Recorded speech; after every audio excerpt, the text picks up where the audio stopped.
नमस्कार दोस्तों, स्वागत है आपका आपके अपने यूट्यूब चैनल ऑफिशियल नयन सामान्य ज्ञान जीके में। तो दोस्तों, आज के इस वीडियो में हम लोग पढ़ेंगे भारतीय भूगोल, भारत की स्थिति एवं विस्तार।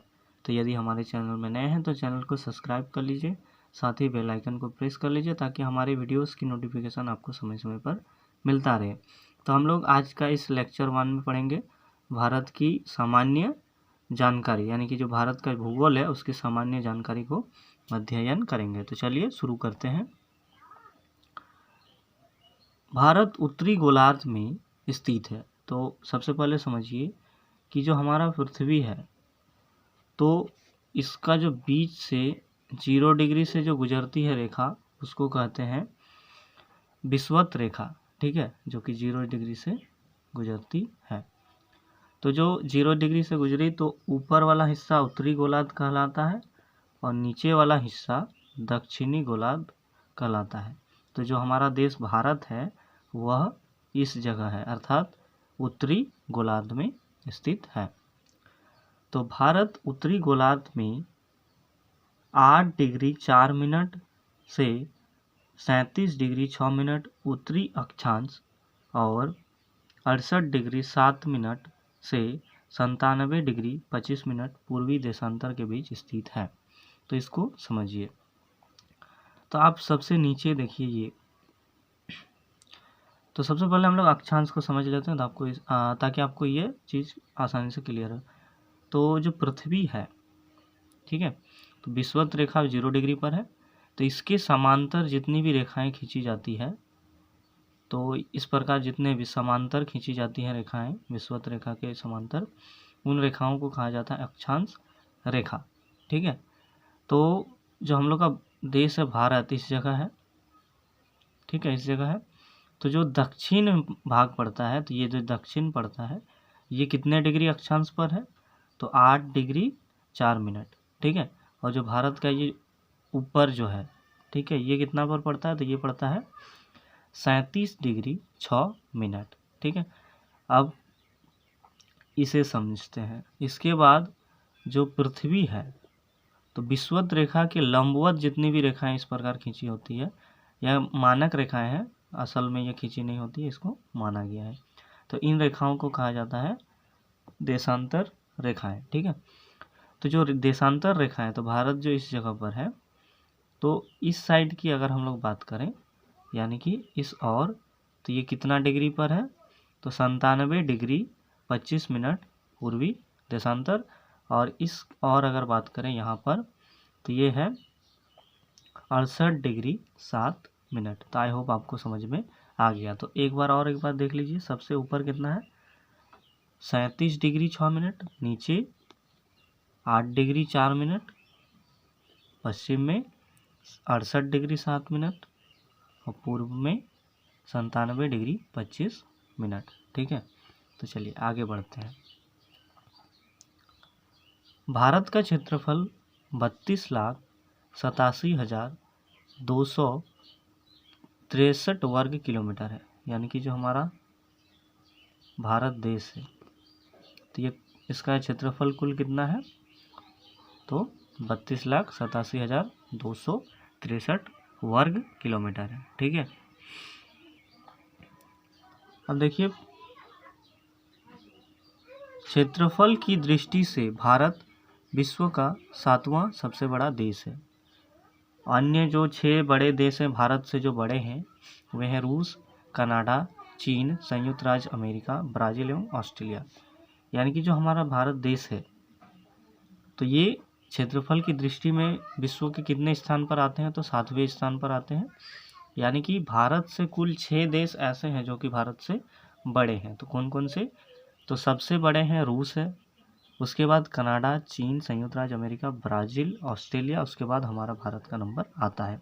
और अगर 8वें नंबर पर बात करें तो आता है 8वें नंबर पर देश आता है अर्जेंटीना, ठीक है। भारत का क्षेत्रफल संपूर्ण विश्व के क्षेत्रफल का 2.42% है, यानी कि 100% है। हमारा पृथ्वी में जितना भी स्थल है तो उसमें 100% है, उसका ओनली 2.4 0.42% ही हमारा देश का क्षेत्रफल है। भारत का उत्तर से दक्षिण में विस्तार है 3214 किलोमीटर एवं पूर्व से पश्चिम में विस्तार है 2933 किलोमीटर। तो इसको मैप में समझते हैं, यानी कि ये देखिए उत्तर और ये दक्षिण, तो यहाँ से लेकर यहाँ तक की दूरी कितना है 3232 किलोमीटर, और ये पश्चिम से पूर्व, तो यहाँ से यहाँ तक की दूरी कितना है तो 2933 किलोमीटर है।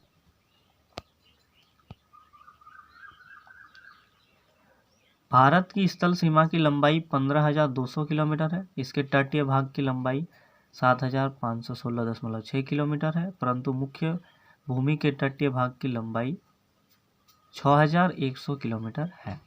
यानी कि स्थल यहाँ से स्थल जो है ये इसका लंबाई है 15,200, और उसके बाद जो ये मुख्य भूमि है इसकी लंबाई है 6,100 किलोमीटर मुख्य भूमि का तटीय भाग। और अगर हम बात करें अंडमान निकोबार लक्षद्वीप से होकर गुजरते हुए है तो ये है 7,516 किलोमीटर।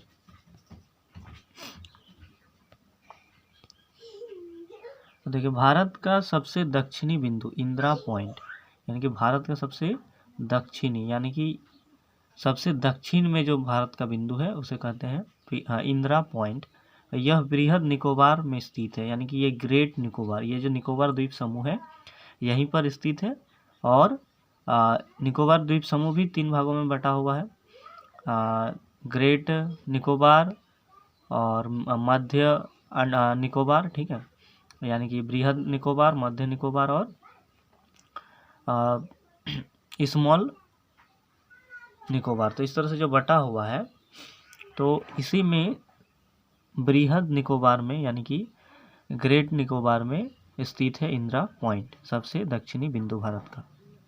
पहले इसका नाम था पिग्मलियन पॉइंट, और भूमध्य रेखा से यह 876 किलोमीटर दूर है।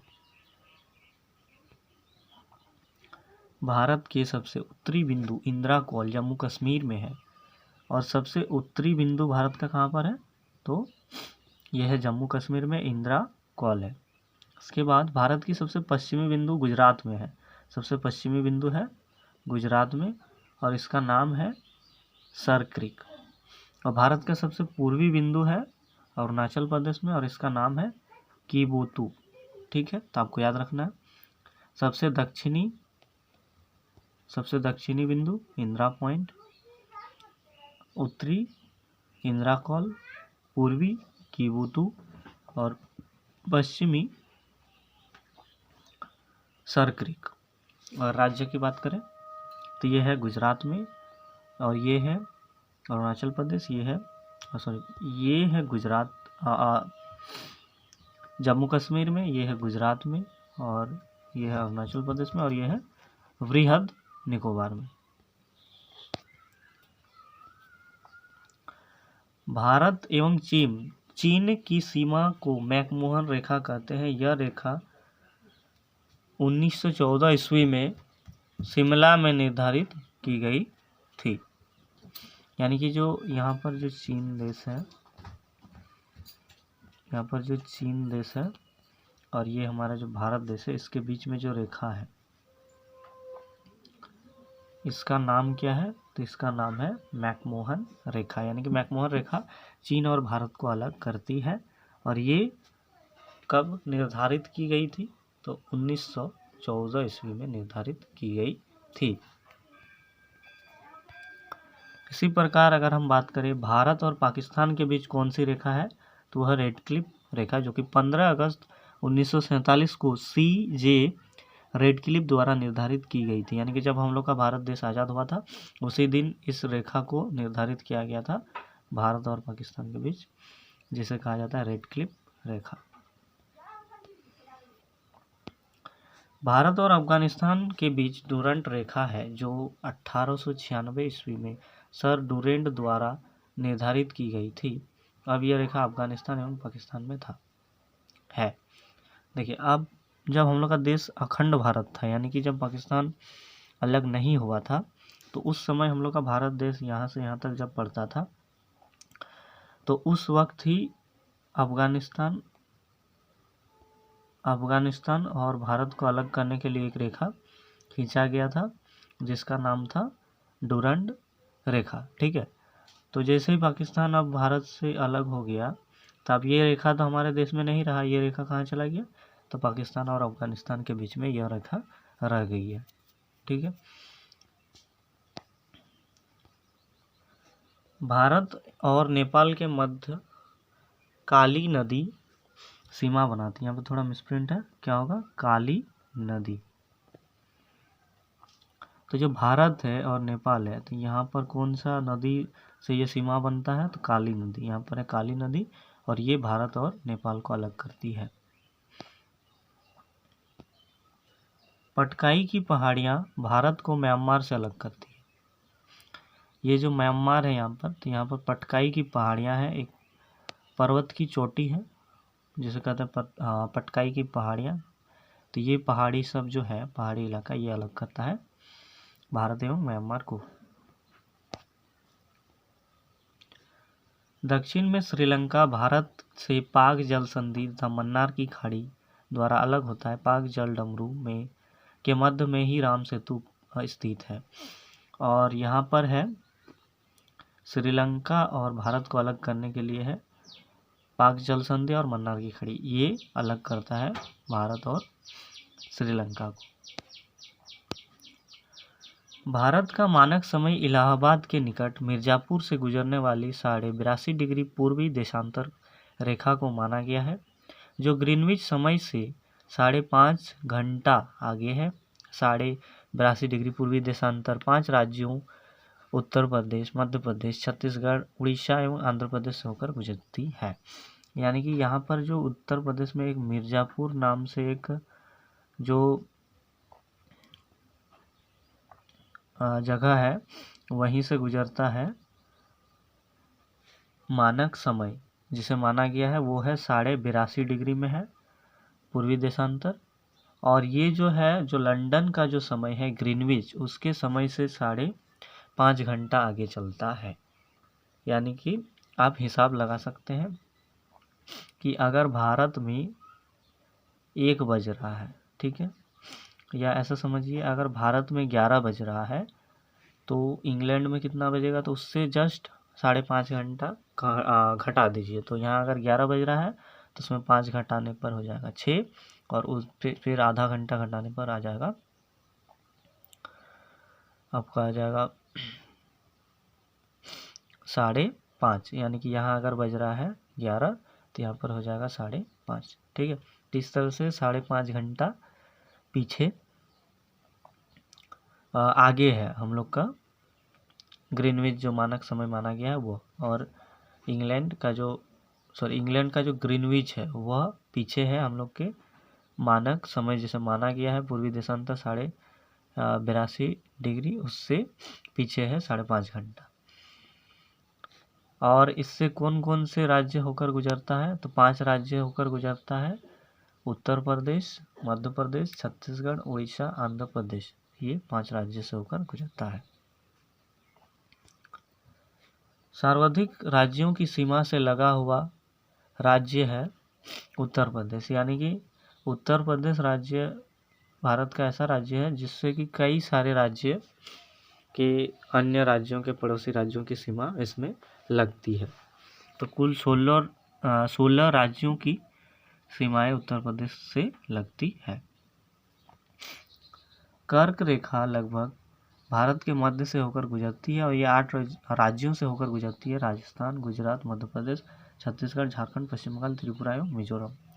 यानी कि 83.5 डिग्री 23.5 डिग्री, यानी कि समझिए इसको पहले विश्व में, ये जो बीच से गुजरता है 0 डिग्री, ये है विषुवत रेखा।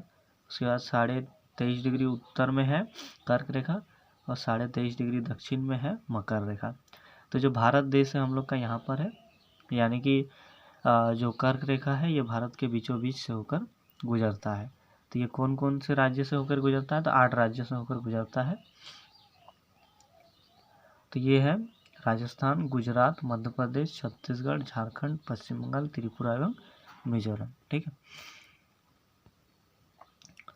भारतीय उपमहाद्वीप द्वीप में सम्मिलित देश है भारत, पाकिस्तान, बांग्लादेश, नेपाल एवं भूटान। यानी कि जो भारतीय उपमहाद्वीप है इसमें 5 देश शामिल है। तो कौन कौन से? भारत, पाकिस्तान, बांग्लादेश, नेपाल एवं भूटान। तो आई होप आप लोगों को वीडियो अच्छी लगी, और यदि आपको ये वीडियो नॉलेजेबल लगी है तो हमारे चैनल को सब्सक्राइब कर लीजिए, और हमारे ये जो वीडियो है इसे ज़्यादा से ज़्यादा लोगों तक शेयर करें, और वीडियो को लाइक ज़रूर करें। तो मिलते हैं नेक्स्ट वीडियो में। जय हिंद, जय भारत।